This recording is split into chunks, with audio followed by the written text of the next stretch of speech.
The Black Monk, a visionary short story by Anton Chekhov. 1. Andrei Vasilich. Kovrin, who held a master's degree at the university, had exhausted himself and had upset his nerves.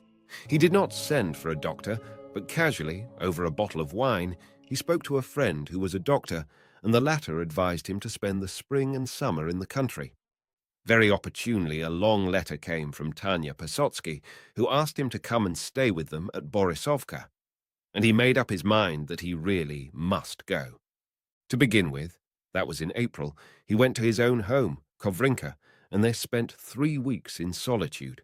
Then, as soon as the roads were in good condition, he set off, driving in a carriage, to visit Posotsky, his former guardian, who had brought him up and was a horticulturist well known all over Russia. The distance from Kovrinka to Borisovka was reckoned only a little over 50 miles. To drive along a soft road in May in a comfortable carriage with springs was a real pleasure. Posotsky had an immense house with columns and lions, off which the stucco was peeling, and with a footman in swallow-tails at the entrance. The old park, laid out in the English style, gloomy and severe, stretched for almost 3/4 of a mile to the river, and there ended in a steep, precipitous clay bank, where pines grew with bare roots that looked like shaggy paws. The water shone below with an unfriendly gleam, and the peewits flew up with a plaintive cry, and there one always felt that one must sit down and write a ballad. But near the house itself, in the courtyard and orchard, which together with the nurseries covered 90 acres, it was all life and gaiety, even in bad weather. Such marvellous roses, lilies, camellias, such tulips of all possible shades, from glistening white to sooty black. Such a wealth of flowers, in fact, Kovrin had never seen anywhere as at Posotsky's. It was only the beginning of spring, and the real glory of the flower beds was still hidden away in the hothouses. But even the flowers along the avenues, and here and there in the flower beds, were enough to make one feel, as one walked about the garden, as though one were in a realm of tender colours, especially in the early morning when the dew was glistening on every petal. What was the decorative part of the garden, and what Posotsky contemptuously spoke of as rubbish, had at one time in his childhood given Kovrin an impression of fairyland. Every sort of caprice, of elaborate monstrosity and mockery at nature was here. There were espaliers of fruit trees, a pear tree in the shape of a pyramidal poplar, spherical oaks and lime trees, an apple tree in the shape of an umbrella, plum trees trained into arches, crests, candelabra, and even into the number 1862, the year when Posotsky first took up horticulture. One came across, too, lovely, graceful trees with strong, straight stems like palms, and it was only by looking intently that one could recognize these trees as gooseberries or currants. But what made the garden most cheerful and gave it a lively air was the continual coming and going in it, from early morning till evening. People with wheelbarrows, shovels, and watering cans swarmed round the trees and bushes, in the avenues and the flower beds, like ants. Kovrin arrived at Posotsky's at 10 o'clock in the evening. He found Tanya and her father, Yegor Semyonich, in great anxiety. The clear starlight sky and the thermometer foretold a frost towards morning, and meanwhile Ivan Karlich, the gardener, had gone to the town, and they had no one to rely upon. At supper they talked of nothing but the morning frost, and it was settled that Tanya should not go to bed, and between 12 and 1 should walk through the garden and see that everything was done properly, and Yegor Semyonich should get up at 3 o'clock or even earlier. Kovrin sat with Tanya all the evening, and after midnight went out with her into the garden. It was cold. There was a strong smell of burning already in the garden. In the big orchard, which was called the commercial garden, and which brought Yegor Semyonich several thousand clear profit, a thick, black, acrid smoke was creeping over the ground, and curling around the trees was saving those thousands from the frost. Here the trees were arranged as on a chessboard, in straight and regular rows like ranks of soldiers, and this severe, pedantic regularity and the fact that all the trees were of the same size and had tops and trunks all exactly alike made them look monotonous and even dreary. Kovrin and Tanya walked along the rows where fires of dung, straw, and all sorts of refuse were smouldering, and from time to time they were met by labourers who wandered in the smoke like shadows.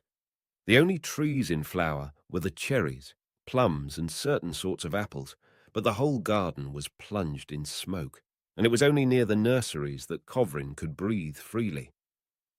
"Even as a child I used to sneeze from the smoke here," he said, shrugging his shoulders. "But to this day I don't understand how smoke can keep off frost." "Smoke takes the place of clouds when there are none," answered Tanya. "And what do you want clouds for? In overcast and cloudy weather there is no frost." "You don't say so."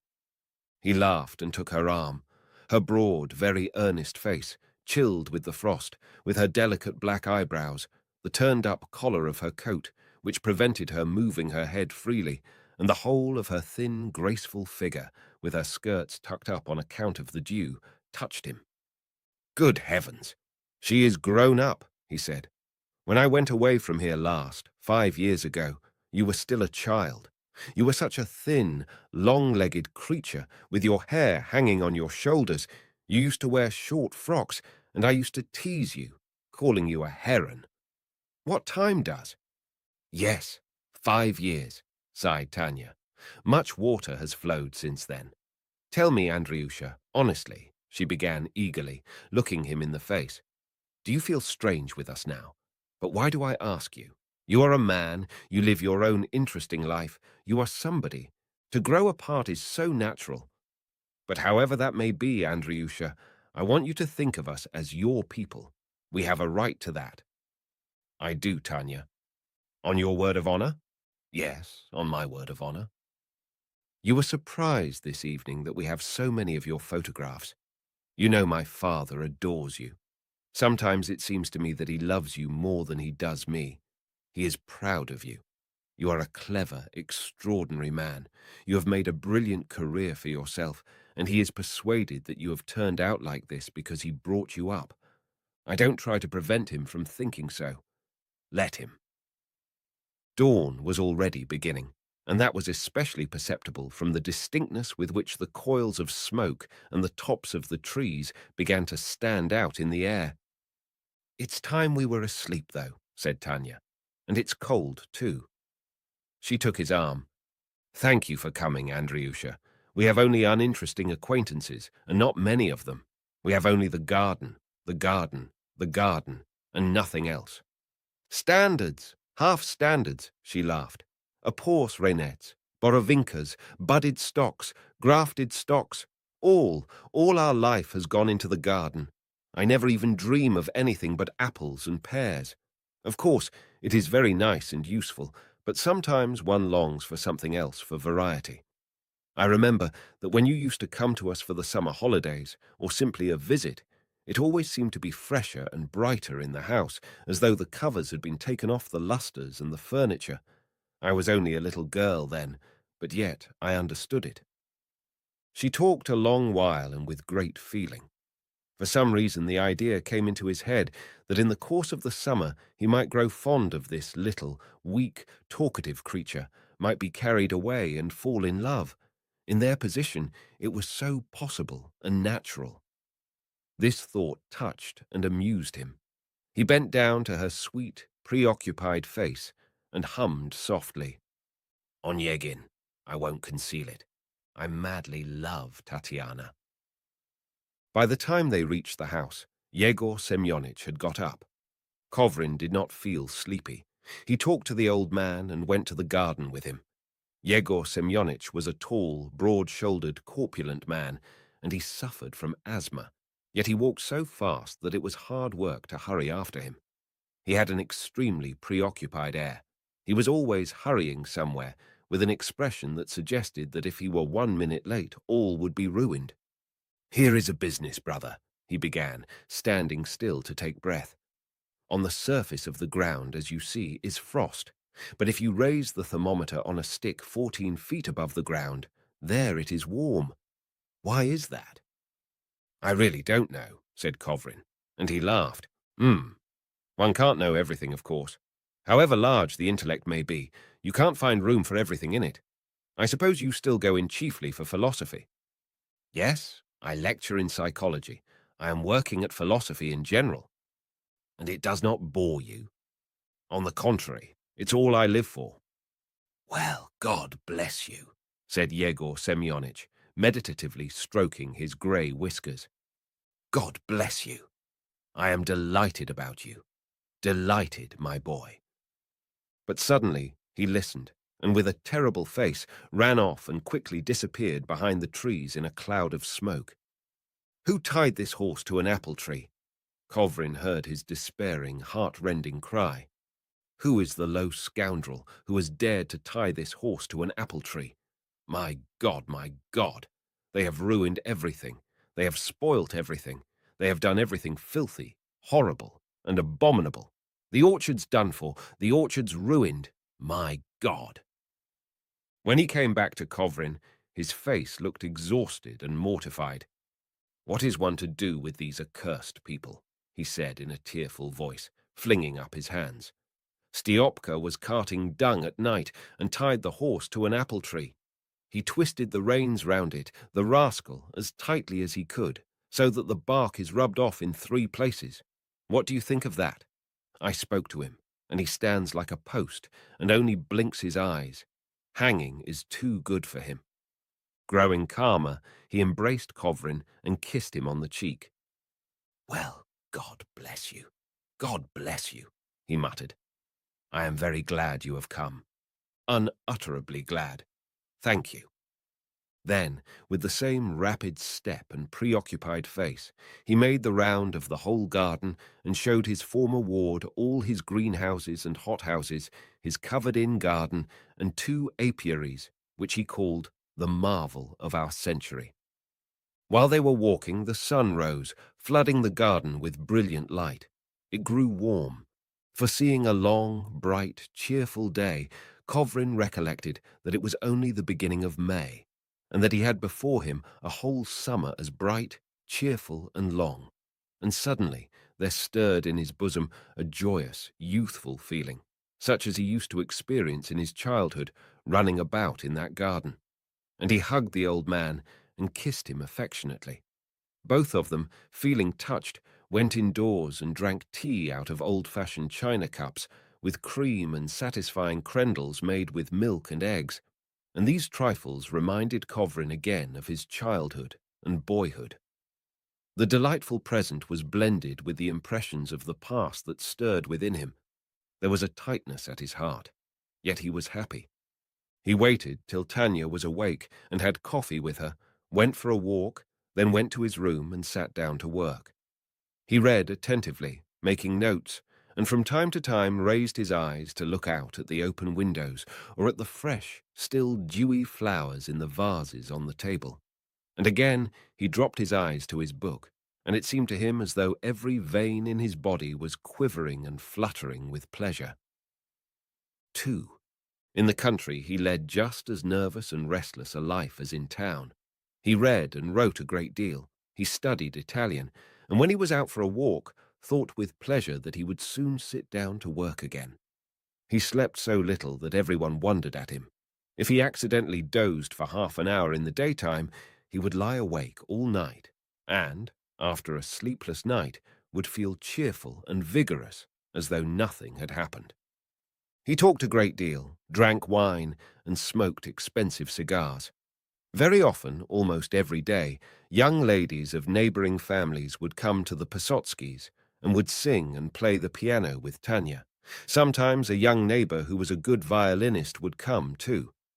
Kovrin listened with eagerness to the music and singing and was exhausted by it, and this showed itself by his eyes closing and his head falling to one side. One day he was sitting on the balcony after evening tea, reading. At the same time, in the drawing-room, Tanya taking soprano, one of the young ladies a contralto, and the young man with his violin were practicing a well-known serenade of Braga's. Kovrin listened to the words. They were Russian, and could not understand their meaning. At last, leaving his book and listening attentively, he understood. A maiden full of sick fancies heard one night in her garden mysterious sounds, so strange and lovely that she was obliged to recognize them as a holy harmony which is unintelligible to us mortals, and so flies back to heaven. Kovrin's eyes began to close. He got up and in exhaustion walked up and down the drawing room, and then the dining room. When the singing was over, he took Tanya's arm, and with her went out on the balcony. "I have been all day thinking of a legend," he said. "I don't remember whether I have read it somewhere or heard it, but it is a strange and almost grotesque legend. To begin with, it is somewhat obscure. 1,000 years ago, a monk, dressed in black, wandered about the desert, somewhere in Syria or Arabia. Some miles from where he was, some fishermen saw another black monk who was moving slowly over the surface of a lake. This second monk was a mirage. Now forget all the laws of optics, which the legend does not recognize, and listen to the rest.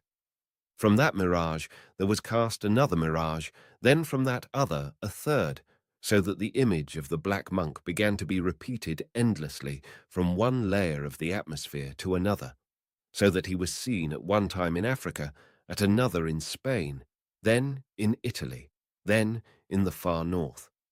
Then he passed out of the atmosphere of the earth, and now he is wandering all over the universe, still never coming into conditions in which he might disappear.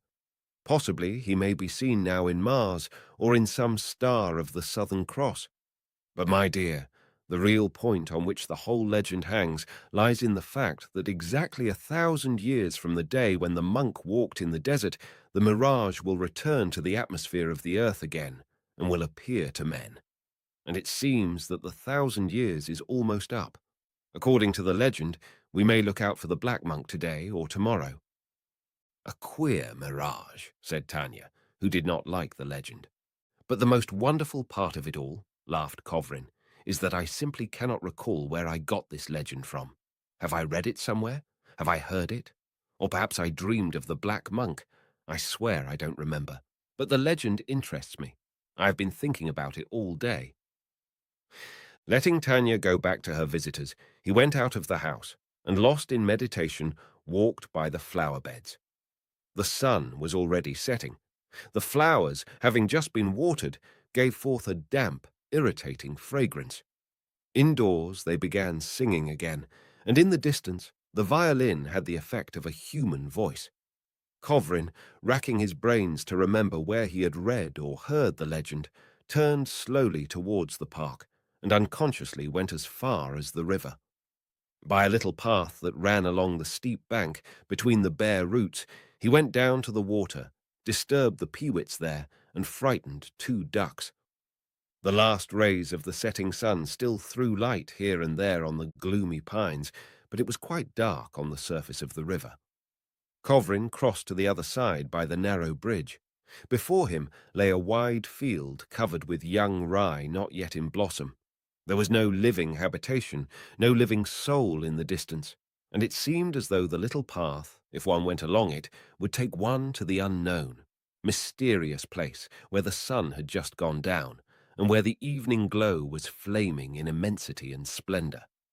"How open, how free, how still it is here," thought Kovrin, walking along the path, "and it feels as though all the world were watching me, hiding and waiting for me to understand it." But then waves began running across the rye, and a light evening breeze softly touched his uncovered head. A minute later there was another gust of wind, but stronger. The rye began rustling, and he heard behind him the hollow murmur of the pines. Kovrin stood still in amazement. From the horizon there rose up to the sky, like a whirlwind or a waterspout, a tall, black column.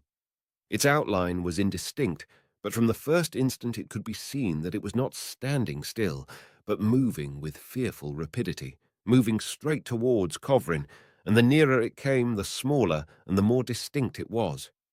Kovrin moved aside into the rye to make way for it, and only just had time to do so. A monk, dressed in black, with a grey head and black eyebrows, his arms crossed over his breast, floated by him.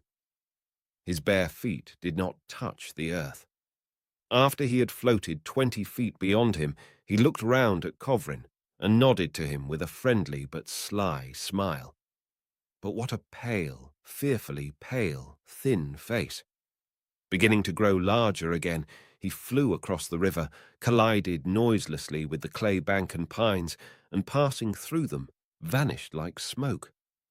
"Why, you see," muttered Kovrin, "there must be truth in the legend." Without trying to explain to himself the strange apparition, glad that he had succeeded in seeing so near and so distinctly, not only the monk's black garments, but even his face and eyes, agreeably excited, he went back to the house. In the park and in the garden, people were moving about quietly.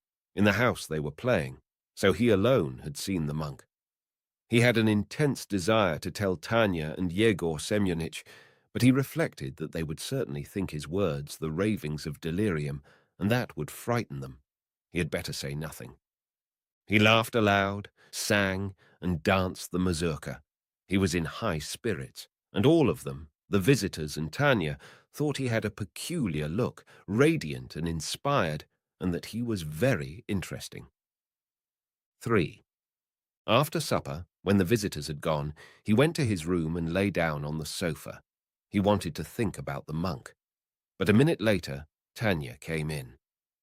"Here, Andriusha, read father's articles," she said, giving him a bundle of pamphlets and proofs. "They are splendid articles. He writes capitally." "Capitally indeed," said Yegor Semyonich, following her and smiling constrainedly. He was ashamed. "Don't listen to her, please. Don't read them, though if you want to go to sleep, read them by all means. They are a fine soporific."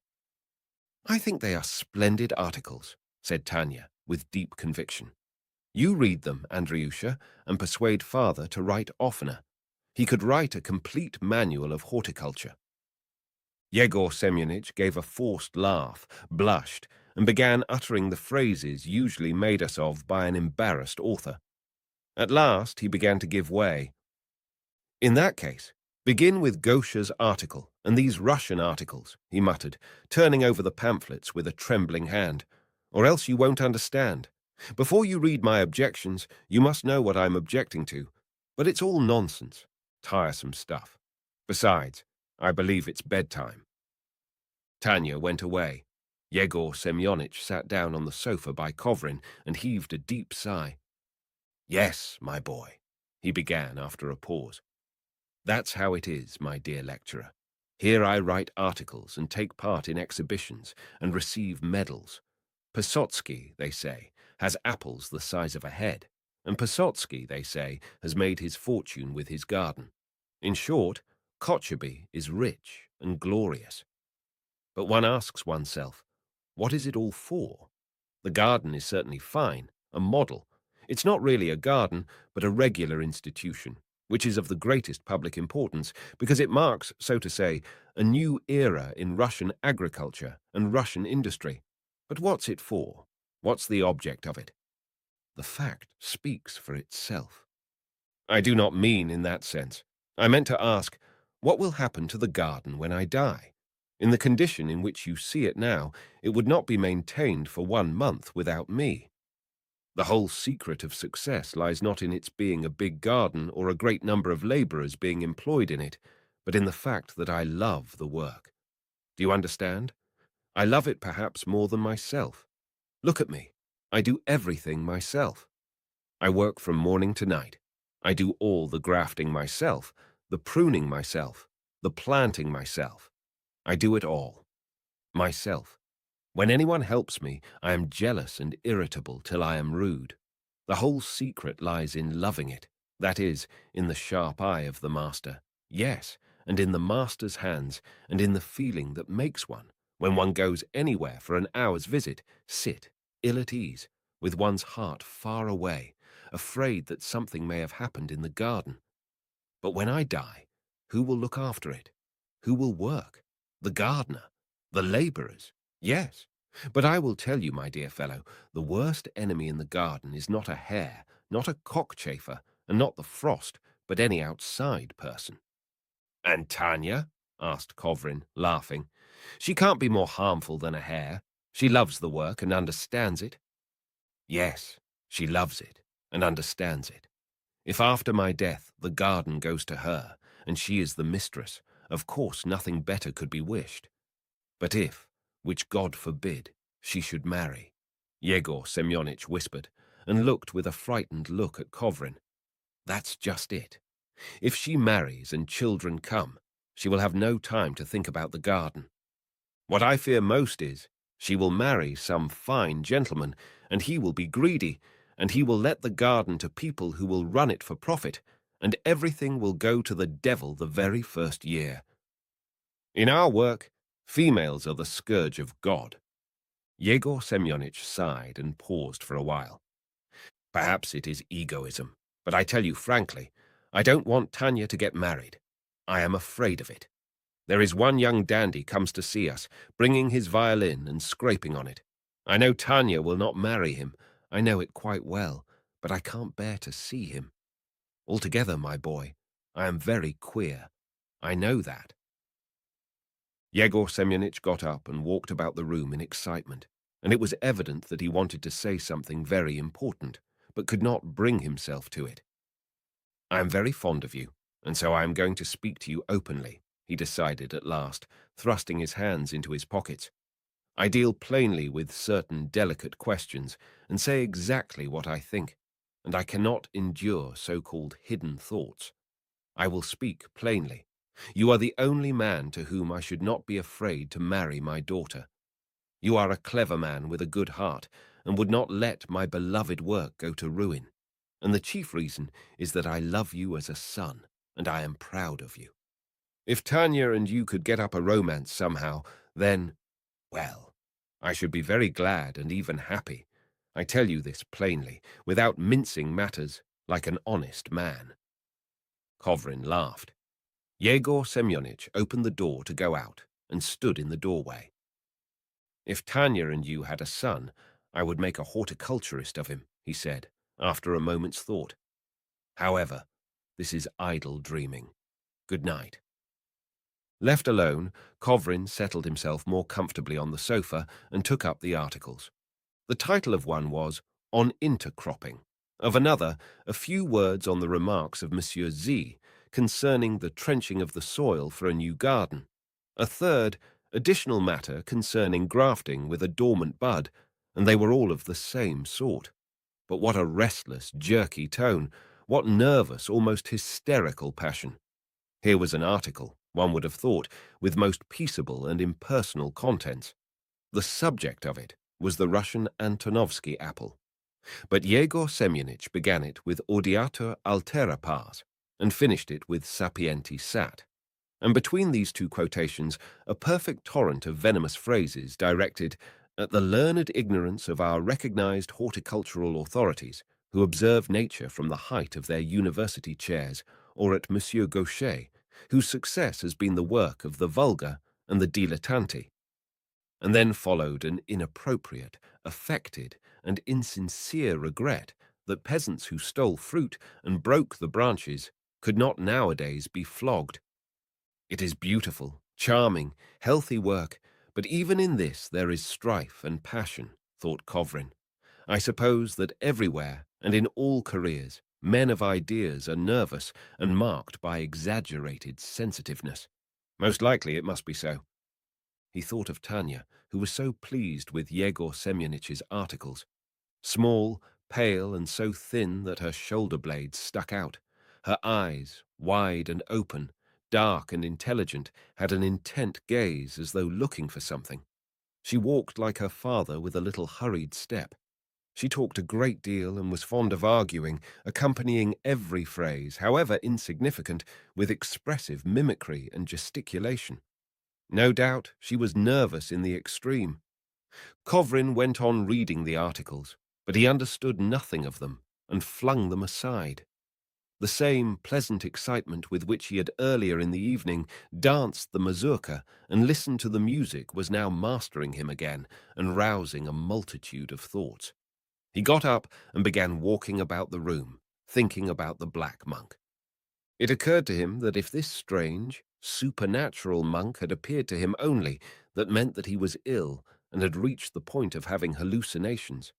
This reflection frightened him, but not for long.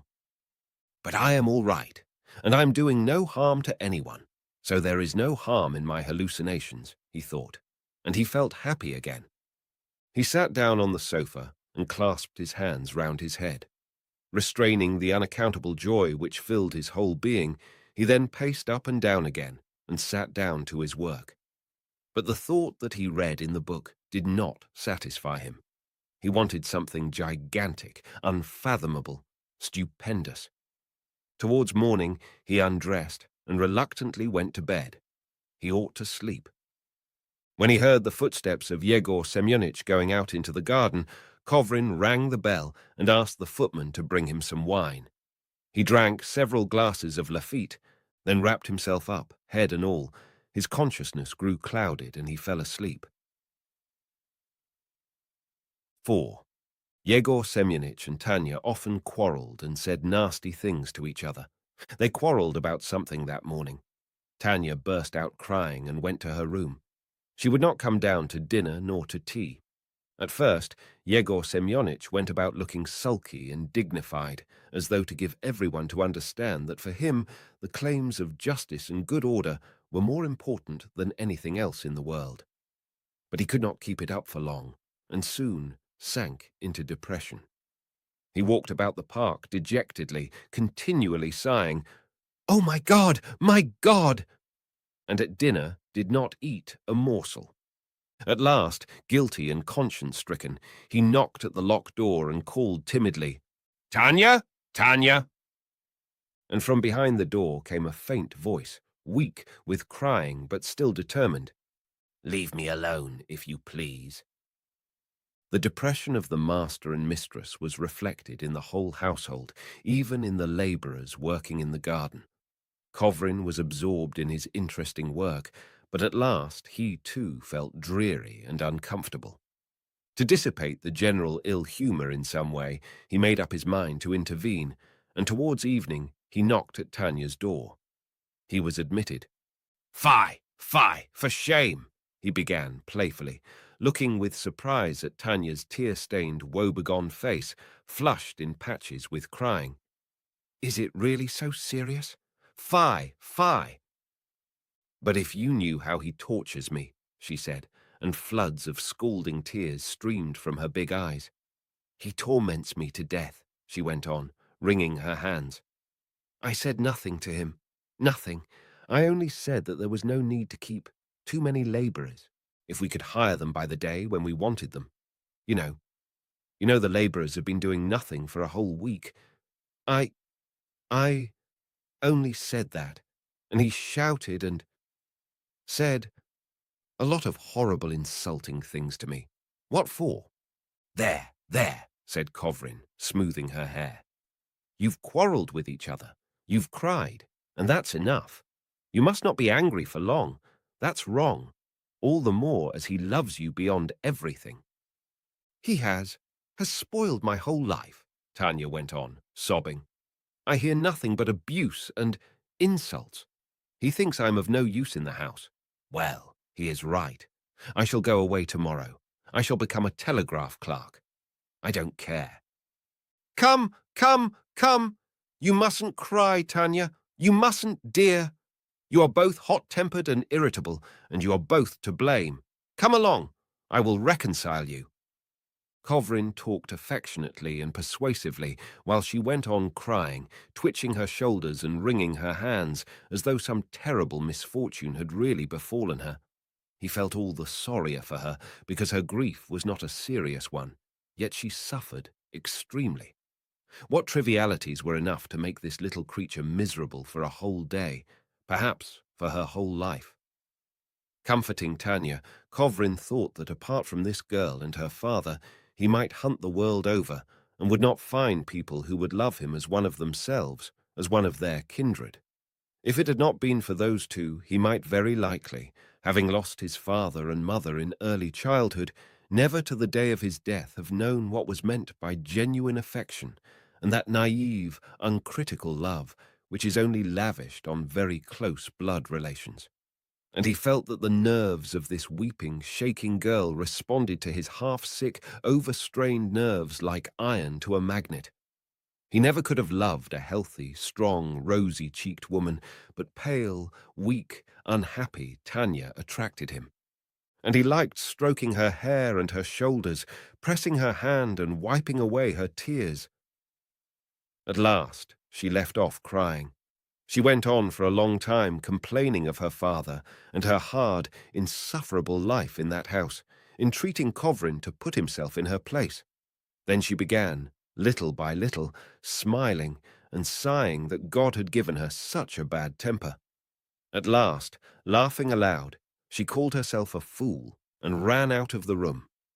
When a little later Kovrin went into the garden, Yegor Semyonich and Tanya were walking side by side along an avenue as though nothing had happened, and both were eating rye bread with salt on it, as both were hungry. 5. Glad that he had been so successful in the part of peacemaker, Kovrin went into the park. Sitting on a garden seat, thinking, he heard the rattle of a carriage and a feminine laugh. Visitors were arriving. When the shades of evening began falling on the garden, the sounds of the violin and singing voices reached him indistinctly, and that reminded him of the Black Monk. Where, in what land or in what planet, was that optical absurdity moving now? Hardly had he recalled the legend and pictured in his imagination the dark apparition he had seen in the rye field, when, from behind a pine tree exactly opposite, there came out, noiselessly, without the slightest rustle, a man of medium height with uncovered grey head, all in black and barefooted like a beggar, and his black eyebrows stood out conspicuously on his pale, death-like face. Nodding his head graciously, this beggar or pilgrim came noiselessly to the seat and sat down, and Kovrin recognized him as the Black Monk. For a minute they looked at one another, Kovrin with amazement, and the monk with friendliness, and just as before, a little slyness, as though he were thinking something to himself. "But you are a mirage," said Kovrin. "Why are you here and sitting still? That does not fit in with the legend." "That does not matter," the monk answered in a low voice, not immediately turning his face towards him. "The legend, the mirage, and I are all the products of your excited imagination. I am a phantom." "Then you don't exist?" said Kovrin. "You can think as you like," said the monk with a faint smile. "I exist in your imagination, and your imagination is part of nature, so I exist in nature." "You have a very old, wise, and extremely expressive face, as though you really had lived more than 1,000 years," said Kovrin. "I did not know that my imagination was capable of creating such phenomena. But why do you look at me with such enthusiasm? Do you like me?" "Yes, you are one of those few who are justly called the chosen of God. You do the service of eternal truth. Your thoughts, your designs, the marvelous studies you are engaged in, and all your life bear the divine, the heavenly stamp, seeing that they are consecrated to the rational and the beautiful, that is, to what is eternal."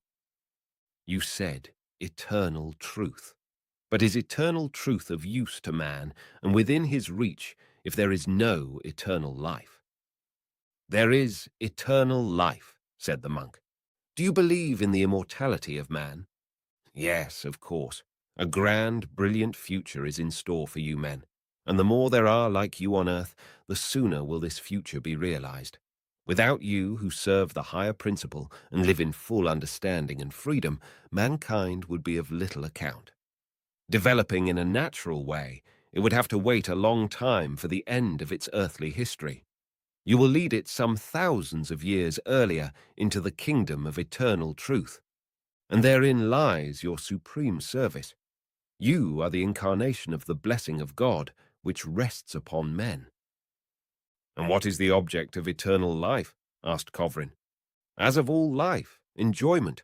True enjoyment lies in knowledge, and eternal life provides innumerable and inexhaustible sources of knowledge, and in that sense it has been said, 'In my Father's house there are many mansions.' If only you knew how pleasant it is to hear you, said Kovrin, rubbing his hands with satisfaction. I am very glad. But I know that when you go away, I shall be worried by the question of your reality. You are a phantom, an hallucination. So I am mentally deranged, not normal? What if you are? Why trouble yourself? You are ill because you have overworked and exhausted yourself, and that means that you have sacrificed your health to the idea, and the time is near at hand when you will give up life itself to it. What could be better? That is the goal towards which all divinely endowed, noble natures strive. If I know I am mentally affected, can I trust myself? And are you sure that the men of genius, whom all men trust, did not see phantoms too? The learned say now that genius is allied to madness. My friend, healthy and normal people are only the common herd. Reflections upon the neurasthenia of the age, nervous exhaustion and degeneracy, etc., can only seriously agitate those who place the object of life in the present, that is, the common herd. The Romans used to say, mens sana, in corpore sano. Not everything the Greeks and the Romans said is true. Exaltation, enthusiasm, ecstasy. All that distinguishes prophets, poets, martyrs for the idea from the common folk is repellent to the animal side of man, that is, his physical health. I repeat, if you want to be healthy and normal, go to the common herd. Strange that you repeat what often comes into my mind, said Kovrin. It is as though you had seen and overheard my secret thoughts, but don't let us talk about me. What do you mean by eternal truth? The monk did not answer. Kovrin looked at him and could not distinguish his face. His features grew blurred and misty. Then the monk's head and arms disappeared. His body seemed merged into the seat and the evening twilight, and he vanished altogether. The hallucination is over, said Kovrin, and he laughed. It's a pity. He went back to the house, light-hearted and happy. The little the monk had said to him had flattered, not his vanity, but his whole soul, his whole being. To be one of the chosen, to serve eternal truth, to stand in the ranks of those who could make mankind worthy of the kingdom of God some thousands of years sooner. That is, to free men from some thousands of years of unnecessary struggle, sin, and suffering. To sacrifice to the idea everything, youth, strength, health, to be ready to die for the common weal. What an exalted, what a happy lot! He recalled his past, pure, chaste, laborious. He remembered what he had learned himself and what he had taught to others, and decided that there was no exaggeration in the monk's words. Tanya came to meet him in the park. She was by now wearing a different dress. "Are you here?" she said, "and we have been looking and looking for you." "But what is the matter with you?" she asked in wonder, glancing at his radiant, ecstatic face and eyes full of tears. "How strange you are, Andreyusha." "I am pleased, Tanya," said Kovrin, laying his hand on her shoulders. "I am more than pleased. I am happy. Tanya, darling Tanya, you are an extraordinary nice creature. Dear Tanya, I am so glad. I am so glad." He kissed both her hands ardently and went on. "I have just passed through an exalted, wonderful, unearthly moment. But I can't tell you all about it, or you would call me mad and not believe me. Let us talk of you. Dear, delightful Tanya, I love you and am used to loving you. To have you near me, to meet you a dozen times a day, has become a necessity of my existence. I don't know how I shall get on without you when I go back home." "Oh," laughed Tanya, "you will forget about us in 2 days. We are humble people, and you are a great man." "No, let us talk in earnest," he said. "I shall take you with me, Tanya. Yes? Will you come with me? Will you be mine?" "Come," said Tanya, and tried to laugh again, but the laugh would not come, and patches of color came into her face. She began breathing quickly and walked very quickly, but not to the house, but further into the park. "I was not thinking of it. I was not thinking of it," she said, wringing her hands in despair. and Kovrin followed her and went on talking with the same radiant, enthusiastic face. I want a love that will dominate me altogether, and that love only you, Tanya, can give me. I am happy. I am happy. She was overwhelmed, and huddling and shrinking together, seemed 10 years older all at once, while he thought her beautiful and expressed his rapture aloud. How lovely she is. 6. Learning from Kovrin that not only a romance had been got up, but that there would even be a wedding, Yegor Semyonich spent a long time in pacing from one corner of the room to the other, trying to conceal his agitation. His hands began trembling, his neck swelled and turned purple. He ordered his racing droshky and drove off somewhere. Tanya, seeing how he lashed the horse and seeing how he pulled his cap over his ears, understood what he was feeling, shut herself up in her room, and cried the whole day. In the hothouses, the peaches and plums were already ripe. The packing and sending off of these tender and fragile goods to Moscow took a great deal of care, work, and trouble. Owing to the fact that the summer was very hot and dry, it was necessary to water every tree, and a great deal of time and labor was spent on doing it. Numbers of caterpillars made their appearance, which, to Kovrin's disgust, the laborers and even Yegor Semyonich and Tanya squashed with their fingers.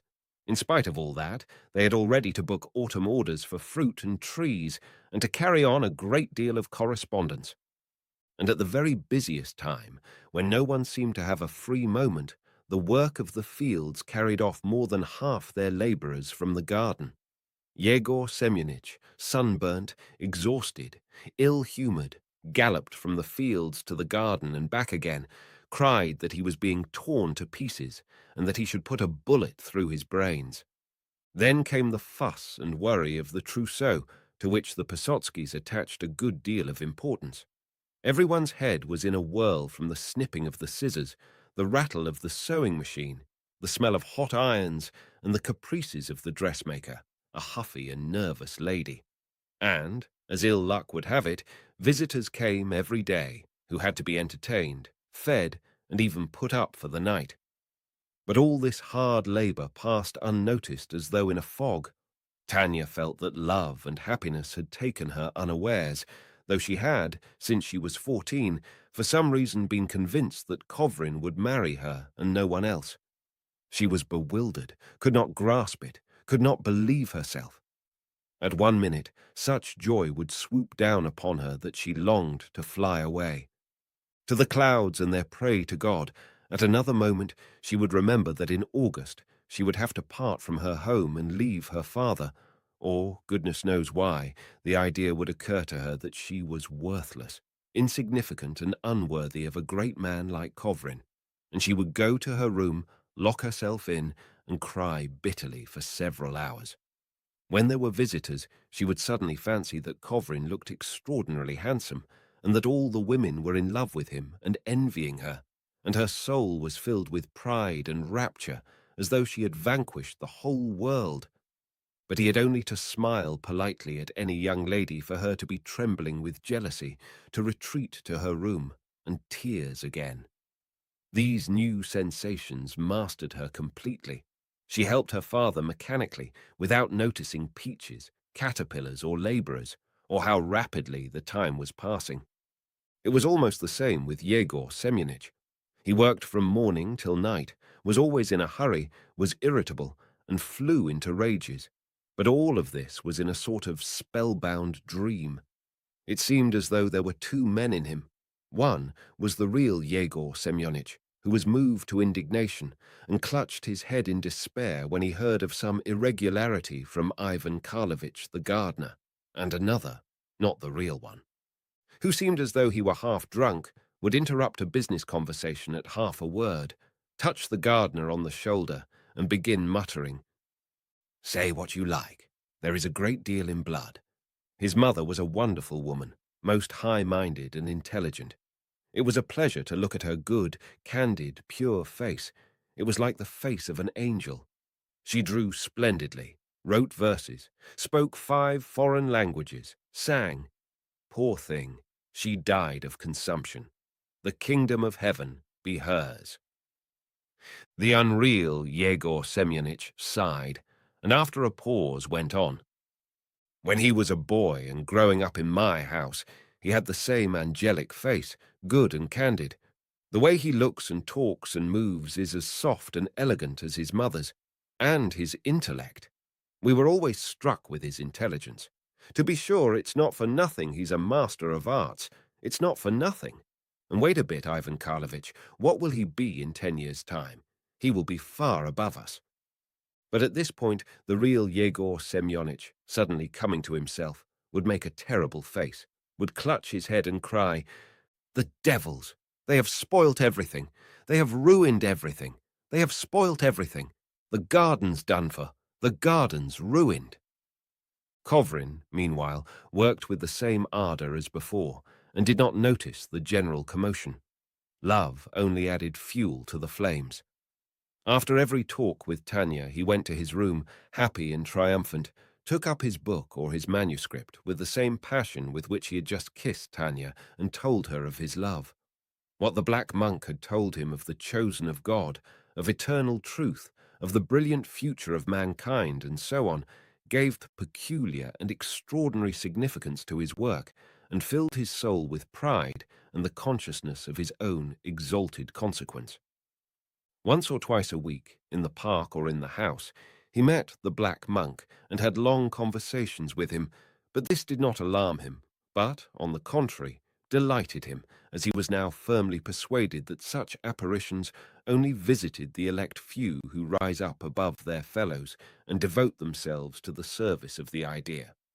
One day, the monk appeared at dinner-time and sat in the dining-room window. Kovrin was delighted, and very adroitly began a conversation with Yegor Semyonich and Tanya of what might be of interest to the monk. The black-robed visitor listened and nodded his head graciously, and Yegor Semyonich and Tanya listened too, and smiled gaily without suspecting that Kovrin was not talking to them, but to his hallucination.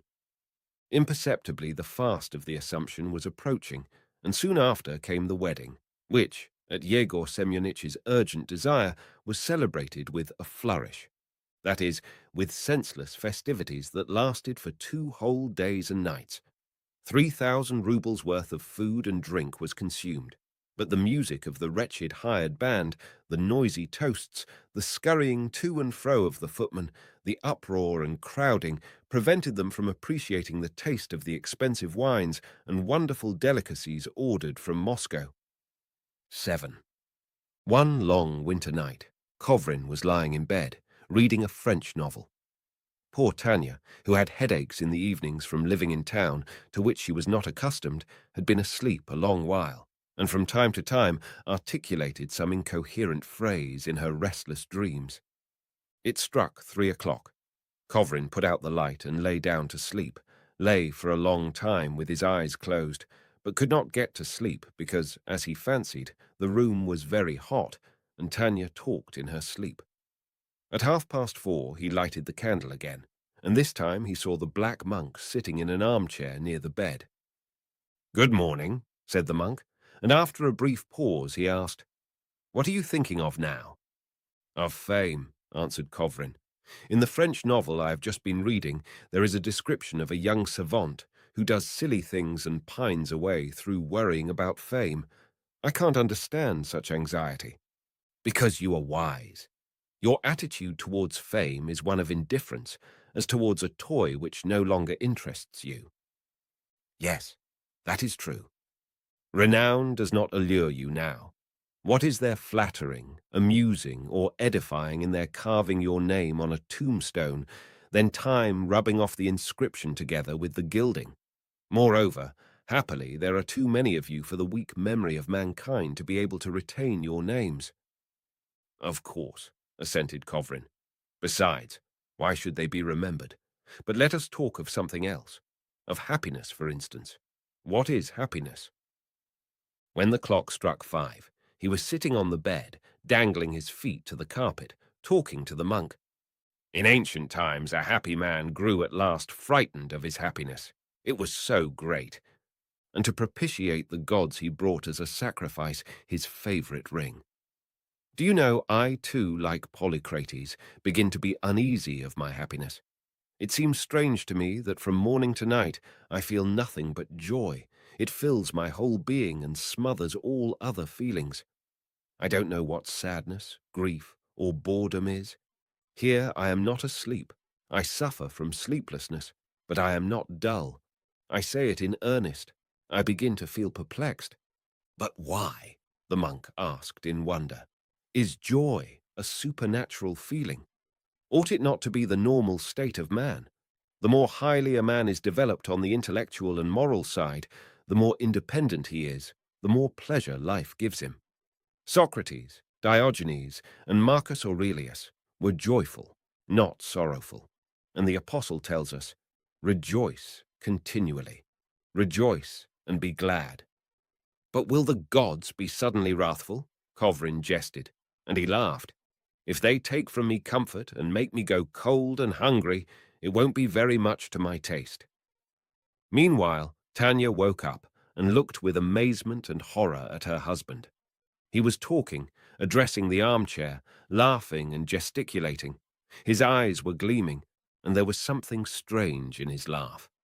Andriusha, whom are you talking to? She asked, clutching the hand he stretched out to the monk. Andriusha, whom?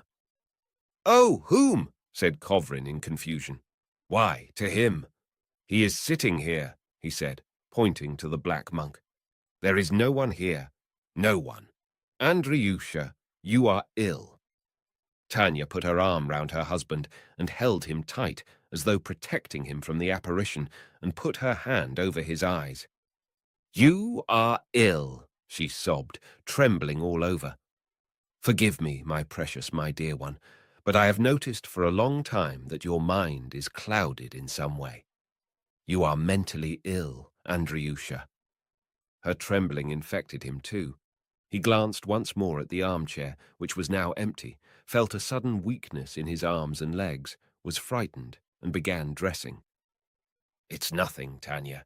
It's nothing, he muttered, shivering. I really am not quite well. It's time to admit that.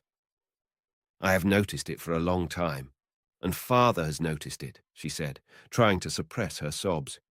You talk to yourself, smile somehow strangely, and can't sleep. Oh, my God, save us, she said in terror. But don't be frightened, Andriusha. For God's sake, don't be frightened. She began dressing too.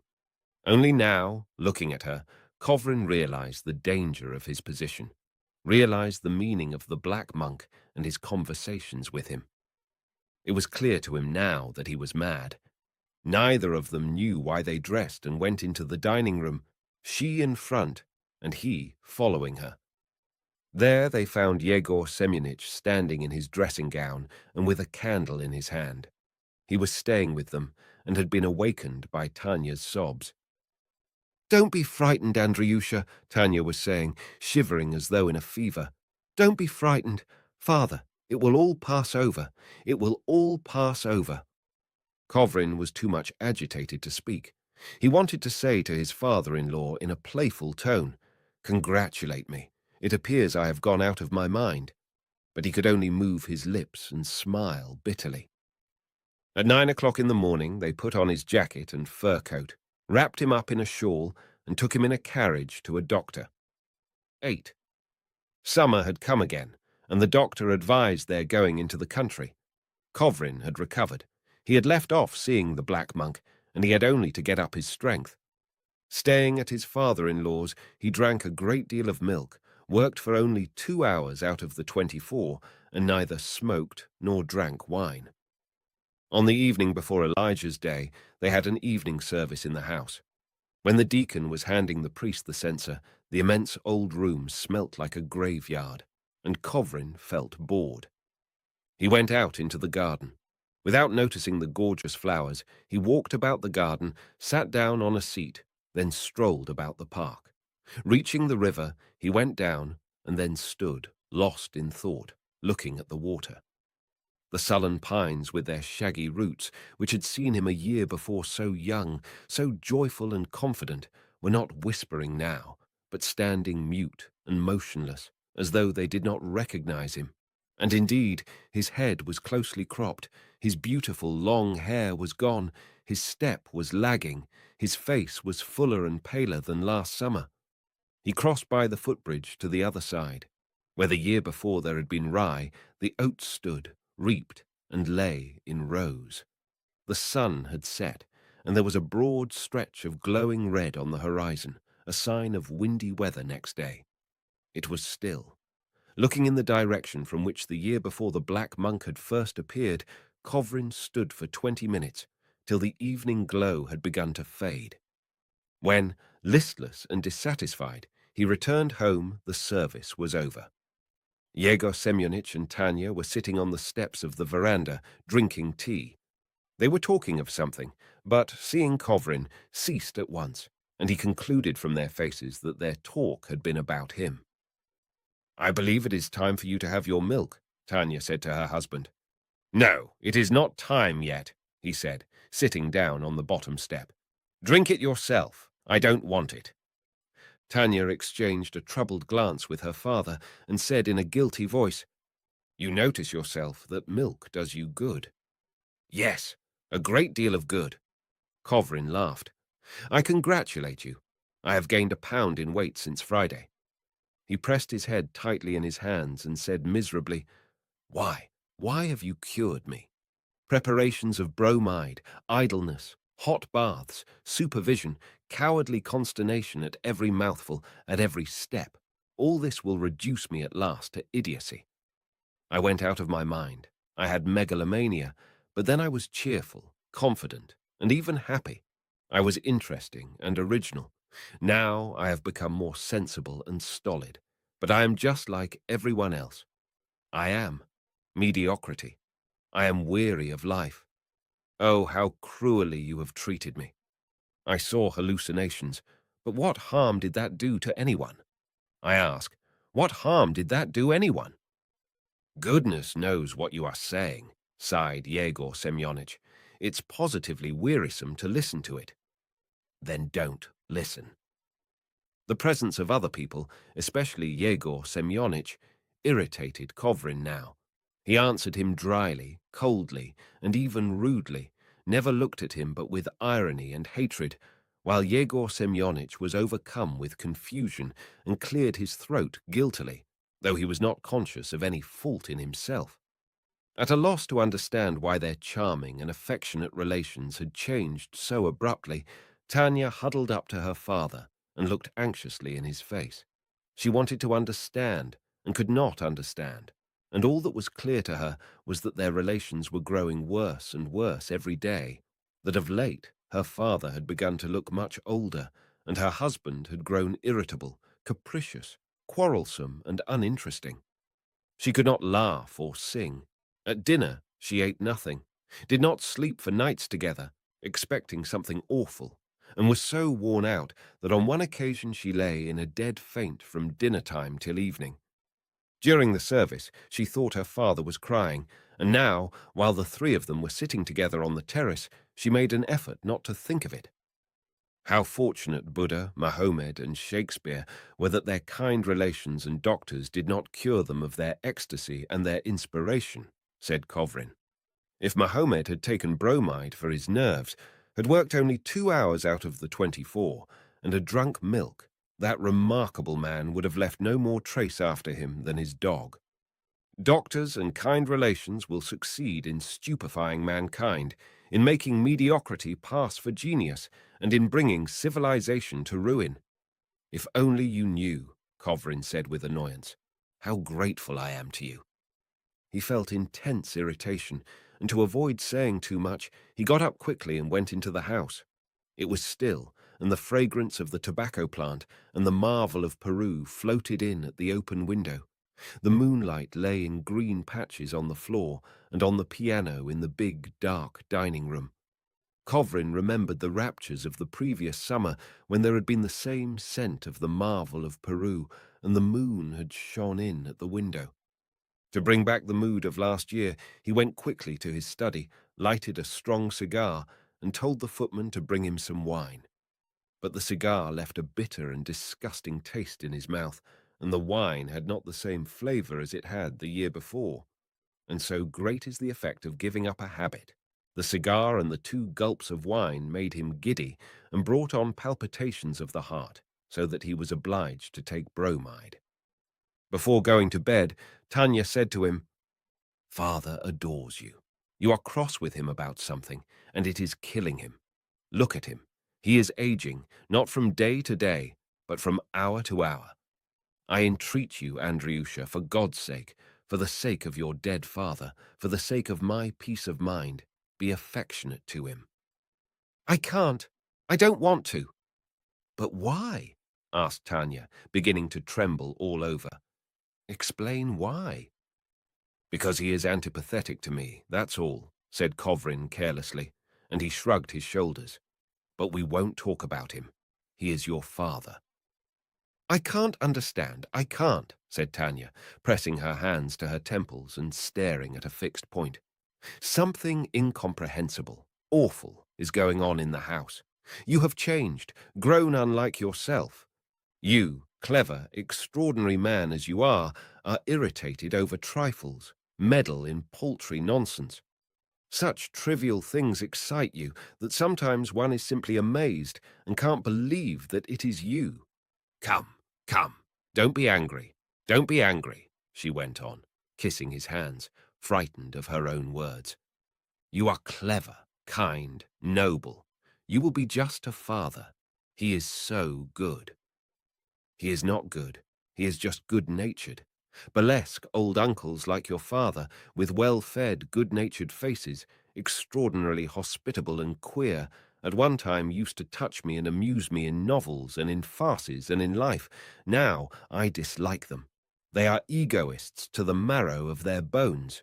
What disgusts me most of all is their being so well fed, and that purely bovine, purely hoggish optimism of a full stomach." Tanya sat down on the bed and laid her head on the pillow. "This is torture," she said, and from her voice it was evident that she was utterly exhausted and that it was hard for her to speak. "Not one moment of peace since the winter. Why, it's awful. My God, I am wretched. Oh, of course, I am Herod, and you and your father are the innocents. Of course." His face seemed to Tanya ugly and unpleasant. Hatred and an ironical expression did not suit him, and indeed she had noticed before that there was something lacking in his face, as though ever since his hair had been cut his face had changed too. She wanted to say something wounding to him, but immediately she caught herself in this antagonistic feeling. She was frightened and went out of the bedroom. 9. Kovrin received a professorship at the university. The inaugural address was fixed for the 2nd of December, and a notice to that effect was hung up in the corridor at the university. But on the day appointed, he informed the student's inspector by telegram that he was prevented by illness from giving the lecture. He had hemorrhage from the throat. He was often spitting blood, but it happened 2 or 3 times a month that there was a considerable loss of blood, and then he grew extremely weak and sank into a drowsy condition. This illness did not particularly frighten him, as he knew that his mother had lived for 10 years or longer suffering from the same disease, and the doctors assured him that there was no danger and had only advised him to avoid excitement, to lead a regular life, and to speak as little as possible. In January again his lecture did not take place owing to the same reason, and in February it was too late to begin the course. It had to be postponed to the following year. By now he was living not with Tanya, but with another woman, who was 2 years older than he was, and who looked after him as though he were a baby. He was in a calm and tranquil state of mind. He readily gave in to her, and when Varvara Nikolaevna, that was the name of his friend, decided to take him to the Crimea, he agreed, though he had a presentiment that no good would come of the trip. They reached Sevastopol in the evening and stopped at an hotel to rest and go on the next day to Yalta. They were both exhausted by the journey. Varvara Nikolaevna had some tea, went to bed, and was soon asleep. But Kovrin did not go to bed. An hour before starting for the station, he had received a letter from Tanya and had not brought himself to open it, and now it was lying in his coat pocket, and the thought of it excited him disagreeably. At the bottom of his heart, he genuinely considered now that his marriage to Tanya had been a mistake. He was glad that their separation was final, and the thought of that woman who in the end had turned into a living relic, still walking about, though everything seemed dead in her, except her big, staring, intelligent eyes. The thought of her roused in him nothing but pity and disgust with himself. The handwriting on the envelope reminded him how cruel and unjust he had been 2 years before, how he had worked off his anger at his spiritual emptiness, his boredom, his loneliness, and his dissatisfaction with life by revenging himself on people in no way to blame. He remembered also how he had torn up his dissertation and all the articles he had written during his illness, and how he had thrown them out of window, and the bits of paper had fluttered in the wind and caught on the trees and flowers. In every line of them he saw strange, utterly groundless pretension, shallow defiance, arrogance, megalomania, and they made him feel as though he were reading a description of his vices. But when the last manuscript had been torn up and sent flying out of window, he felt, for some reason, suddenly bitter and angry. He went to his wife and said a great many unpleasant things to her. My God, how he had tormented her! One day, wanting to cause her pain, he told her that her father had played a very unattractive part in their romance, that he had asked him to marry her. Yegor Semyonich accidentally overheard this, ran into the room, and, in his despair, could not utter a word, could only stamp and make a strange, bellowing sound, as though he had lost the power of speech. And Tanya, looking at her father, had uttered a heart-rending shriek and had fallen into a swoon. It was hideous. All this came back into his memory as he looked at the familiar writing. Kovrin went out onto the balcony. It was still warm weather, and there was a smell of the sea. The wonderful bay reflected the moonshine and the lights, and was of a colour for which it was difficult to find a name. It was a soft and tender blending of dark blue and green. In places, the water was like blue vitriol, and in places, it seemed as though the moonlight were liquefied and filling the bay instead of water. And what harmony of colours, what an atmosphere of peace, calm, and sublimity. In the lower story under the balcony, the windows were probably open, for women's voices and laughter could be heard distinctly.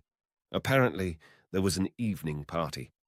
Kovrin made an effort, tore open the envelope, and going back into his room, read, "My father is just dead.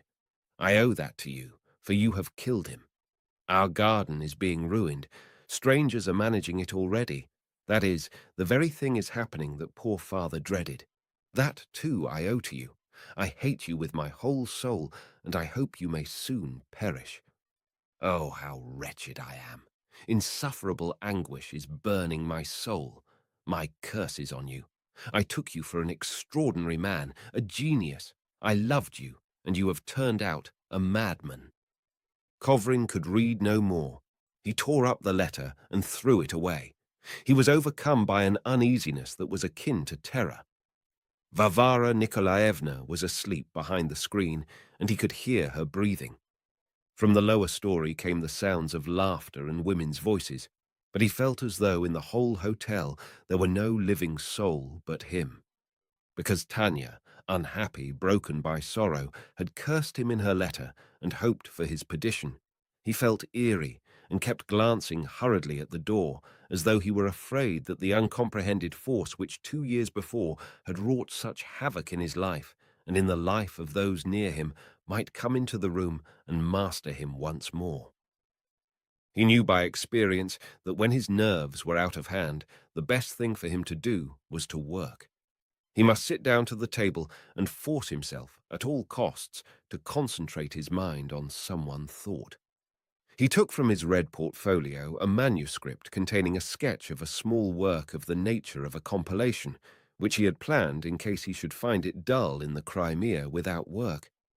He sat down to the table and began working at this plan, and it seemed to him that his calm, peaceful, indifferent mood was coming back. The manuscript with the sketch even led him to meditation on the vanity of the world. He thought how much life exacts for the worthless or very commonplace blessings it can give a man. For instance, to gain, before 40, a university chair, to be an ordinary professor, to expound ordinary and second-hand thoughts in dull, heavy, insipid language, in fact, to gain the position of a mediocre learned man. He, Kovrin, had had to study for 15 years, to work day and night, to endure a terrible mental illness, to experience an unhappy marriage, and to do a great number of stupid and unjust things which it would have been pleasant not to remember. Kovrin recognized clearly now that he was a mediocrity, and readily resigned himself to it, as he considered that every man ought to be satisfied with what he is.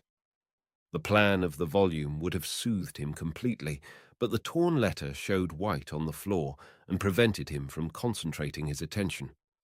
He got up from the table, picked up the pieces of the letter, and threw them out of window, but there was a light wind blowing from the sea, and the bits of paper were scattered on the windowsill. Again he was overcome by uneasiness akin to terror, and he felt as though in the whole hotel there were no living soul but himself. He went out on the balcony. The bay, like a living thing, looked at him with its multitude of light blue, dark blue, turquoise and fiery eyes, and seemed beckoning to him. And it really was hot and oppressive, and it would not have been amiss to have a bathe. Suddenly, in the lower story under the balcony, a violin began playing, and two soft, feminine voices began singing. It was something familiar.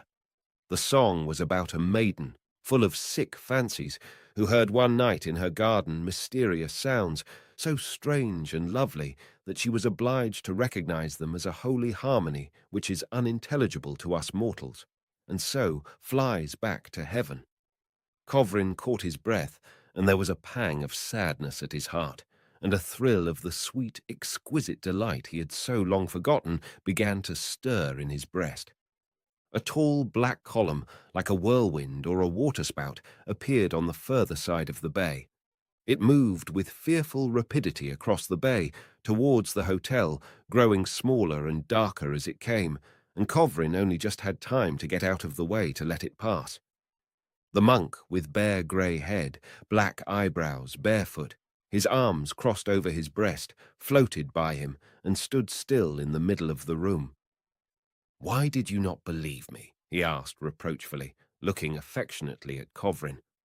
"If you had believed me then that you were a genius, you would not have spent these 2 years so gloomily and so wretchedly." Kovrin already believed that he was one of God's chosen and a genius. He vividly recalled his conversations with the monk in the past and tried to speak, but the blood flowed from his throat onto his breast, and not knowing what he was doing, he passed his hands over his breast, and his cuffs were soaked with blood. He tried to call Varvara Nikolaevna, who was asleep behind the screen. He made an effort and said, "Tanya!" He fell on the floor, and propping himself on his arms, called again, "Tanya!" He called Tanya, called to the great garden with the gorgeous flowers sprinkled with dew, called to the park, the pines with their shaggy roots, the rye field, his marvelous learning, his youth, courage, joy, called to life, which was so lovely. He saw on the floor near his face a great pool of blood, and was too weak to utter a word, but an unspeakable, infinite happiness flooded his whole being. Below, under the balcony, they were playing the serenade, and the black monk whispered to him that he was a genius, and that he was dying only because his frail human body had lost its balance and could no longer serve as the mortal garb of genius. When Varvara Nikolaevna woke up and came out from behind the screen, Kovrin was dead, and a blissful smile was set upon his face.